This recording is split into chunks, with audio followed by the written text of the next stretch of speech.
Jadi ayah meninggal tuh pada pukul 10 pagi tadi. Habis dimandiin lagi dijemur, tiba-tiba nggak sadarkan diri dan udah nggak ada.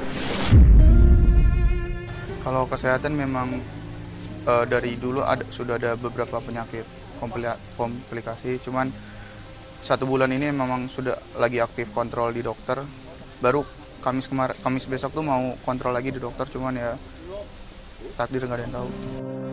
Dan akhirnya emang berubah gitu. Udah mulai sholat. Aku bisa bilang itu adalah hidayah. Kemudian juga ayahku juga pernah bilang ke aku sih, kalau misalkan ayah tuh capek ngejar dunia terus, mau nih investasi untuk akhirat. Makanya salah satu hal yang beliau buat itu, beliau membuat masjid, mewakafkan tanahnya untuk dijadikan sebagai masjid gitu. Ayahku bilang ini untuk keluarga. Ayahku bilang ayahku pernah bilang kayak gini, suatu saat, ini dulu banget waktu aku masih kecil, suatu saat kalau ayah udah gak ada, pasti harus ada yang menggantikan sosok ayah. Ayahku bilang, kamu siap kan untuk menggantikan itu? Terus aku bilang, ayahku ngomongnya kayak gitu kan masih kecil waktu itu. Udah. Jadi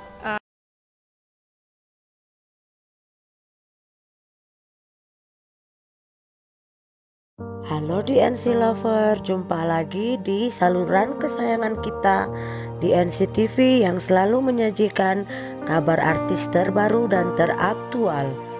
Innalillahi wa inna ilaihi rojiun.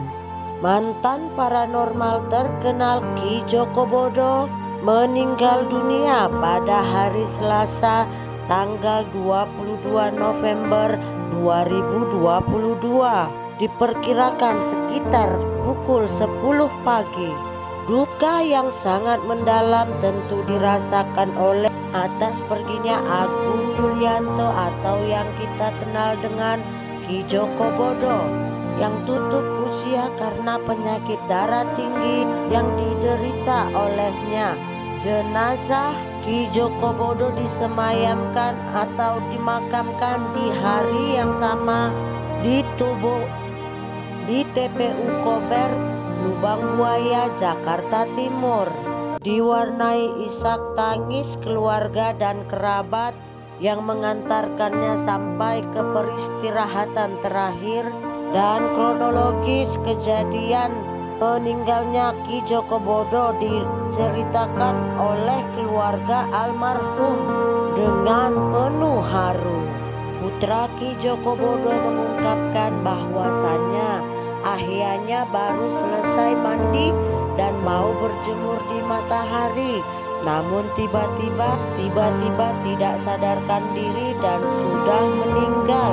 Sang anak menuturkan bahwasannya memang betul ayahnya memiliki banyak komplikasi penyakit dan sedang check up dan sering kontrol ke dokter.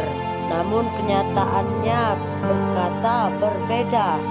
Ki Joko Bodo menghembuskan napasnya pada tanggal 22 November jam 10 pagi. Demikian tutur putra Ki Joko Bodo. Sang anak menuturkan sebelum kepergiannya sang ayah benar-benar rajin beribadah, terlebih setelah pulang dari umrah sebelumnya. Ya, Ki Joko Bodo tutup usia pada usia 59 tahun. Sosok Ki Joko Bodo juga meninggalkan kenangan terbaik bagi orang-orang terdekatnya, khususnya anak-anak almarhum Revo dan Aida, mantan paranormal yang dikenal dengan gayanya yang eksentrik itu. Justru banyak menyimpan kisah perjalanan hidup yang akan terus dikenang oleh orang-orang di sekitarnya. Bahkan di waktu terakhir kehidupannya, pria kelahiran Singaraja 17 Februari 1964 itu pun diketahui menjalin hubungan yang sangat dekat dengan keluarganya. Benarkah sebelum kepergiannya almarhum sudah memberi isyarat kepada putrinya bahwa dia akan segera pergi, dan isyarat itu datang dari mimpi. Di mimpinya sang putri mengatakan bahwasannya ayahnya berjanji akan menemaninya sampai sukses, tapi kenyataannya ayahnya pergi meninggalkan dirinya terlebih dahulu. Dia berkata mungkin ayahnya akan menemaninya di dunia yang lain. Timpalnya sambil menangis. Ya, selamat jalan Ki Joko Bodo. Semoga amal ibadahmu diterima di sisinya. Demikian berita selebriti kita kali ini. Jangan lupa terus tonton di NCTV, saluran yang menyajikan kabar televisi terbaru